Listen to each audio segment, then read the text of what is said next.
in menopause, what happens is everything goes for a toss. So suddenly it becomes a situation where no one is able to predict which way things will go. So you not being able to digest some food, or you becoming sensitive or intolerant to some food, can also be because of perimenopause. Brain fog is the most reported symptom of perimenopause. Your weight gradually increases. You see an increase in your cholesterol, you see an increase in your triglycerides, your lipid markers are going to change. Most of these symptoms can also seem like it's happening only to me. So you keep on doubting yourself. And I was in a cafe and I was suddenly feeling very hot.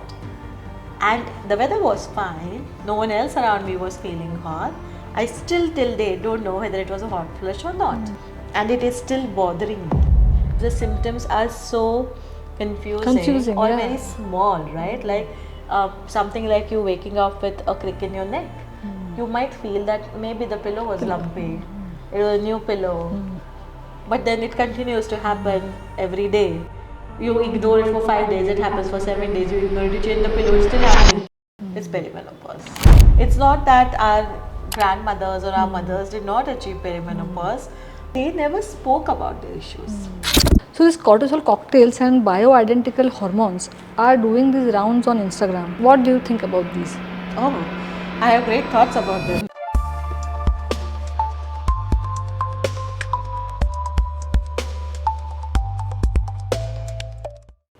Hello and welcome to a brand new episode of Ask Amita podcast.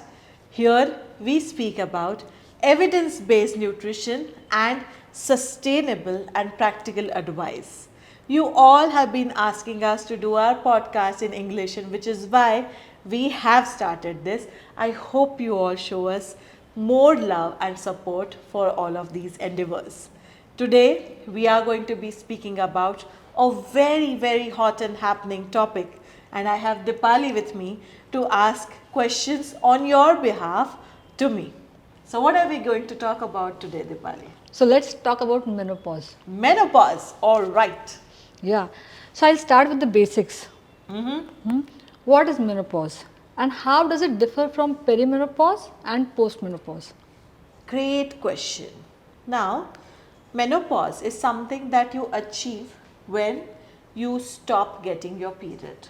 Okay. Now, if assume that you got your period last year in November, if you don't get any period till November this year, then you will be said to be in menopause. Okay. What happens before you achieve this menopause is your perimenopause. Okay. And what happens after you achieve menopause is your postmenopausal period. The symptoms of perimenopause versus that of postmenopause, a lot of them can be similar. They can also be confusing. Some women seem to sail through the entire perimenopause period without getting any symptoms. Maybe they could just report a little bit of increasing LDL or having a little more weight around their belly, but other than that no other symptoms are reported, while others seem to have a whole host of really crippling and debilitating of sorts of symptoms as well. So it depends on what your health has been overall, how you have prepared for your menopausal journey, as well as what is the environment around you as you are transitioning. So typically at what age, women experience this perimenopausal symptoms? So perimenopause can start as early as age 30. Oh. Okay, some women might even start seeing some kind of symptoms around the age of 28. Usually what we see is in India, the age of perimenopause, a standard average, is around 45 to 50 years is when most women seem to achieve their menopause. Okay. Now, perimenopausal symptoms usually begin a decade before that time. So, by which logic you will start seeing some symptoms in your 30s if you are someone who is genetically, you have in your family you have women who achieve their menopause earlier than the rest, then your symptoms could begin even at the age around 28 or 29, that early. So there's really no clear, say, age or clear demarcation wherein we can say that, oh, now I am this age and I will start seeing perimenopausal symptoms. And like I said again, it's very individualistic. No two women's perimenopause is going to be the same. It will keep on changing, it will keep on evolving. You may not necessarily see big symptoms initially.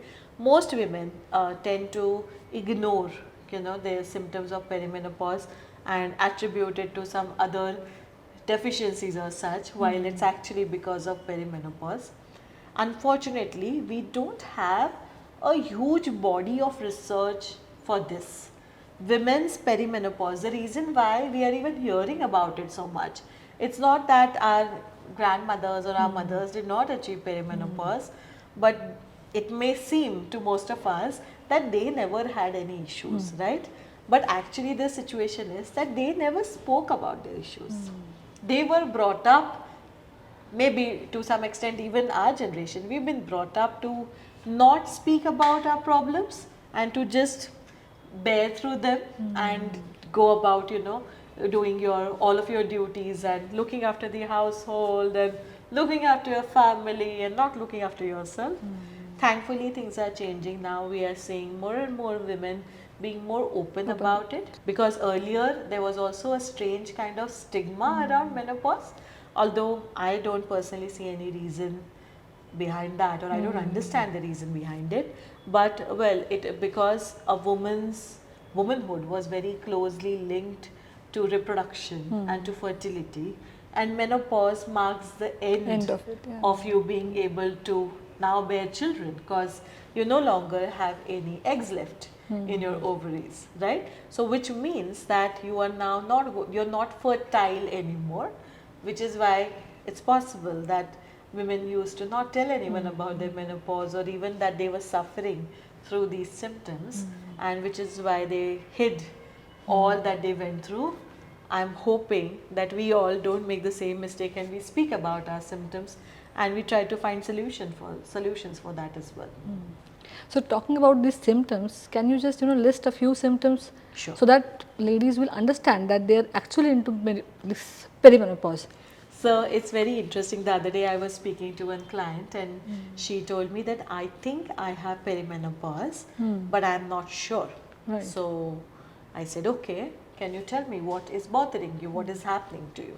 She said, I don't seem to be able to digest my food very well now. That is a big symptom of perimenopause. Your gut health is changing as the hormones are changing in your body. So you not being able to digest some food, or you becoming sensitive or intolerant to some food, can also be because of perimenopause. Okay. Then she said, I seem to be forgetting a lot of things. I don't think I'm able to focus on my work as well as I used to before. Brain fog is the number 2 symptom of perimenopause. In fact, brain fog is the most reported symptom of perimenopause. One would assume that, we almost have an instant equation in our head that menopause is equal to hot flushes. But that is the 6th or 7th reported symptom of menopause or perimenopause that we have. Number 1 is brain fog. Okay. Number 2 is insomnia. So we have intolerance, we have digestive intolerances, which could be because of perimenopause. We have brain fog, we have insomnia, which is where you are suddenly finding women, they don't seem to be able to sleep through the night, or they are going to take a lot of time to fall asleep, or they might just wake up too early, because of which then again they have extreme lethargy, or it just seems like you're running out of fuel, you're not able to function through the day, you don't have lasting energy to last you till your 8 p.m. or 9 p.m. or whatever your day demands of you. So these are some of the symptoms. Some other physical symptoms are your weight gradually increasing. So you often find that even women who were very skinny otherwise now will start looking, or they will start gaining some body fat. A lot of the body fat retention or body fat increase happens around the abdominal area, around the abdominal region. So which is why you see an increase in the abdominal fat or belly fat, as they call it. Also because of perimenopause, you see an increase in your cholesterol, you see an increase in your triglycerides, your lipid markers are going to change. Okay, that also happens. Some women will start reporting aches and pains. A very common symptom is frozen shoulder, where it just seems that you slept wrong, or the pillow was different, or I don't know why I have this pain in my neck, or I don't know why my shoulder seems stiff. This again can happen because of perimenopause. Okay, so these are the, and of course hot flushes and night sweats. So hot flushes is something that you might get during the day, wherein you are in an environment like this which is very cool and temperature controlled, and suddenly you might seem that you are the only one who's sweating almost. We even have videos where we have seen that women they get a hot flush wherein their scalp starts fuming. There's steam coming off their scalp. That's how hot they become. So that is hot flushes. And you may even get night sweats, wherein in the middle of the night suddenly you wake up sweating and you feel very hot, or you could even say just suddenly start feeling a big drop in the temperature and feel cold. Either way, say your body's temperature regulation goes for a toss. So this is happening because of the hormonal imbalances that are happening during menopause? Yes. Now, interestingly, while through the years, for us women, till the time we reach perimenopause, or till the time we get closer to menopause, our hormones are pretty cyclical. Okay, so you have the different phases of the period, because of which we know that certain hormones are going to increase and the other hormones are going to drop, and so on and so forth. Now this process is happening very cyclically. Okay, but in menopause what happens is everything goes for a toss, wherein you just suddenly have a big jump in some hormones and big crashes in some hormones, and you have estrogen on the decline, and you have progesterone going wonky, and there's testosterone which is declining. So suddenly it becomes a situation where no one is able to predict which way things will go, which way the hormones are going to take you, which is why it is a very, very confusing and a scenario where most women are not able to understand, because a lot of it has never been spoken about, and unfortunately most of these symptoms can also seem like it's happening only to me. So you keep on doubting yourself. Like the other day I felt, I still don't know, okay, whether it was my very first hot flush or not. I still don't know. But there was a point wherein I was in a cafe and I was suddenly feeling very hot. And the weather was fine, no one else around me was feeling hot. I still till date don't know whether it was a hot flush or not. So that situation, like imagine this probably happened last month and it is still bothering me. It's still an instance which I am able to recall. It's top of my mind instance.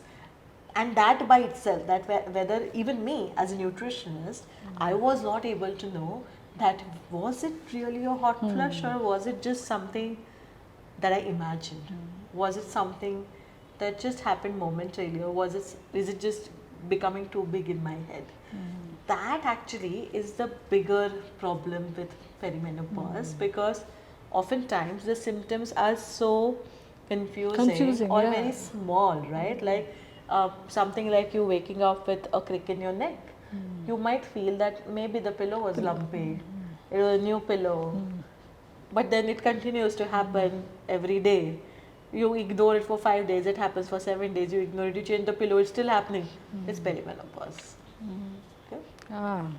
Okay. So if we talk about nutrition wise, so how can we manage our nutrition so that at least these symptoms can reduce a bit?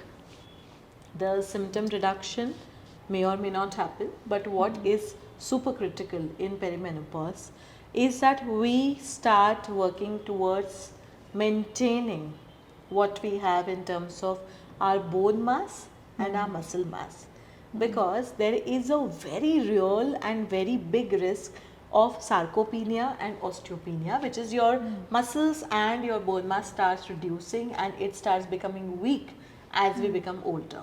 We also see a direct correlation wherein women who have more hot flashes or women who have more of all of these symptoms, they are going to be more at risk of having heart disease or atherosclerosis or any cardiovascular risks happening 10 years down the line. So that's also another reason why you need to be looking at your nutrition, you need to be looking at your exercise, not just to be able to maintain your muscle mass and your bone mass, but also to ensure that, say, your lipid profile remains in check, your blood sugars remain in check, you're not seeing any sudden increase in your LDL or a sudden increase in your triglyceride, because that can lead to a bigger risk down 10 to 20 years down the future.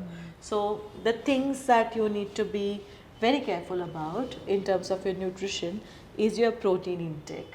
Most women in India or most Indian women even abroad, they are not eating enough protein and they are simply ignoring their protein requirements. Alongside that, they also need to be doing strength training workouts. So you need to be lifting weights so that whatever protein you're eating, it does end up becoming muscle for your body. You also need to significantly increase your fiber intake. So the current recommendations for perimenopause are around 35 to 40 grams of fiber a day. Normally for an adult, it is around 25 to 30 grams of fiber per day. For perimenopausal women, it can go up till 40 grams per day. So you need to ensure that you're getting your fiber. If you are not able to eat fiber rich food, so for example, if you're not able to eat a lot of beans, because digestion also becomes a bit of a problem, so because you get a lot of fiber from beans and pulses and dals, and you also get it from your vegetables and whole grains, if you're not able to eat a lot of this, I would recommend that you should consider a fiber supplement, like a psyllium husk supplement is also fine. You also need to be looking at your healthy fat. Now, healthy fat, which is coming from your nuts and oil seeds directly, versus oil and ghee and butter. So you need to be ensuring that you are taking in whole nuts or whole oil seeds, chewing them, or ensuring that it's a part of, say, your salad or a chia seed pudding or whatever you are having every day. Those are the foundations of your, say, healthy nutrition for your perimenopause, because that's also going to help you to manage all of the other risk factors that you have.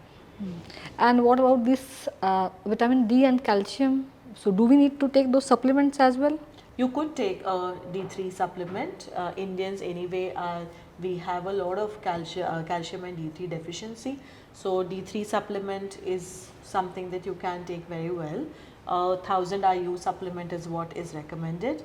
And if you have a deficiency, like you've tested and you know that it's not sufficient, then initially one gives a booster dose of a 60,000 IU weekly supplementation, and after that you have to transition to a daily supplement after that, which is the maintenance dose. And for calcium, of course, I would recommend that if you can get a DEXA scan done, see what is the bone mass and how you're doing in terms of the osteopenia, if at all it's begun, and then go to your doctor and or your clinical nutritionist and get a supplement for your calcium. Random calcium supplementation is not recommended. Some women tend to take very high doses of calcium supplements. If you have been taking it for a really long time and you've not checked your blood markers, then you are at risk of developing stones eventually. So be careful of that. Check your blood markers and only then supplement. Another nutrient here which is vital is iron. You also see an increase in iron deficiency anemia in perimenopausal women. So supplementing with, if you can access heme iron, then that is the best. But otherwise you also have non-heme iron options. So you can ask your nutritionist or your doctor to write you a prescription for that. Okay. Now there's a lot of buzz around intermittent fasting. Does that benefit menopause? So intermittent fasting, what happens is you do want to regulate your weight. You do want to not be carrying an excessive body weight, specifically body fat, because that is going to lead to you having increased, say, cholesterol levels or increased insulin resistance. Intermittent fasting acts as a good tool to be able to manage your weight if you are also ensuring that what you are eating in your, say, eating window is is a good diet. You can't be eating random ultra processed things and very high calorie foods in your, say, 8 or a 10-hour eating window that you have, and the other time, when you are fasting. So that is critical. I am not a fan of intermittent fasting for, in say, women in perimenopause, specifically because you already are tackling insomnia. You are going to see an impact on your sleep, to some level. On top of that, if you add in the burden of fasting, wherein now your last meal was at around 6 p.m. or 7 p.m., and then you are having trouble falling asleep, so you are going to be awake. That's going to make you think of food even more, because you have nothing to do and you're now suddenly being super hungry. Instead, what I recommend is that you time restrict. Like, you can call it, the intermittent fasting is also another form of time restricted eating. If you limit your eating window to 12 hours, that's also good enough. So that ensures that, say, if I started eating at 8 a.m., my last meal is going to end at 8 p.m. After that, I'll not have anything, because it's more important to ensure that you are taking the right kind of nutrients through the day rather than focus on the timing of it. Okay. Now, how does this insulin resistance come into play during this phase of life? So, like I explained, when you have an increase in your body fat, wherein you are by default going to see that your body is now accumulating more fat because of perimenopause, that fat goes and covers all the insulin receptors, or rather some of the insulin receptors on your body cells, and then you have, say, your body not being able to take up glucose. Your tissues are not going to be able to use up the glucose from the bloodstream, because of which you have insulin resistance. So that's what happens when you have excessive fat in your body. So these cortisol cocktails and bioidentical hormones are doing these rounds on Instagram. What do you think about these? Oh, I have great thoughts about them. They are useless. So, see, Instagram and social media is full of gimmicks. Unfortunately, we fall for gimmicks very quickly. We're always on the lookout for that one magic drink or one magic pill which is going to solve all of our problems. Of course, a cortisol cocktail or a cortisol drink or a cortisol morning shot sounds way more glamorous and cool than me saying, eat your protein, eat your fiber, eat your whole grains, right? So it's not cool to be eating healthy, unfortunately, and which is why we tend to look for all of these things. But in my opinion, as well as in the opinion of the large research that we have right now, these things, like, say, you blending some herbs and some turmeric and wheatgrass and chia seeds and have not everything, spirulina, that's Even also this new in black cohosh or what adaptogens? adaptogens. So these are all different types of adaptogens which are reported to have some kind of therapeutic properties, but they are not specifically therapeutic by itself. So something like ginger. Ginger is an adaptogen wherein it has soothing properties. Like when you have cold, if you take some ginger juice in warm water, you may feel some relief in your cold, but we still don't know whether that relief is because of the warm water or the ginger. Okay, because we don't have a good body of evidence on that, which is why these things get labeled under adaptogens, wherein you can have them, but it's not something that one would prescribe them. Okay, but with cortisol cocktails, what the whole lot that we are seeing right now, what is happening is that a lot of women, they end up taking these drinks, or they end up taking these concoctions, and then just sit back and wait for some magic to happen.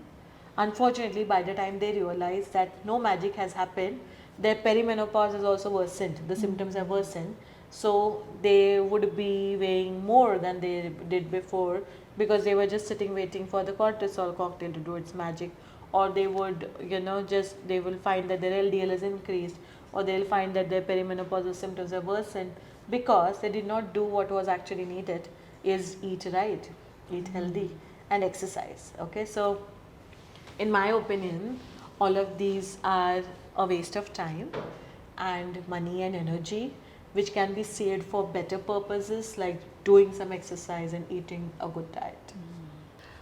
So women, they have this insomnia or sleeplessness. Now, how can we manage it? Magnesium glycinate is a good option for perimenopausal women if you are especially struggling to get sleep. Now remember that magnesium glycinate comes into picture only after you've done the rest of the things right. For example, you are eating right, you are exercising, you are hydrating well, you're not on watching your phone or on a blue screen till the time the phone falls on your face. That's not your sleeping hygiene. Or if you are ensuring that you are trying to balance your circadian rhythm as much as possible, your dinners are not too late. So all of these factors, once you've done all of this, and still if you're seeing any insomnia or if you're having difficulty in sleeping, you can take the support of magnesium glycinate. It would help, but again, what dose, how much needs to be told by your doctor or by your nutritionist. It's, if you take too much of it, you're going to be drowsy through the day. That's not what you want, right? It would be a double whammy if I was having trouble sleeping one night and the next whole day I'm just drowsy. So that's not something that one would recommend.